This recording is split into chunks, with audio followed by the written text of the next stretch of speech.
Jadi siapa yang spin duit ni? Nuah. Bang, ni orang dia. Orang apa? Ni orang dia. Orang apa? Orang duit. Orang Jadi Nuah, kau rasa kau akan dapat berapa ni Nuah? Abang, saya kalau sebut nanti abang terkejut. Kita tengok. Aslah, awak relax je. Aku harapkan kau ni. Nuah, spin saja duit itu. Bang, ni orang dia. Orang dia. Orang dia 10. Lagi yakin sangat. Itulah dia. RM100 sahaja. Weh, jimat aku tahu ni. Alhamdulillah jimat. Jadi jom kita tengok Aslah adakah mendapatkan spin duit yang mahukan. Ya.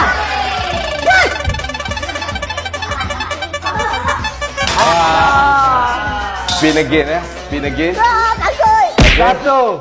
1, 2, 3. Ni nampak lagi kau tak dapat main lagi kalau asal ni. Tolak RM50. Ini orang dia. Ini orang dia. Aduh, kau ni pakai kuku sana. Aduh.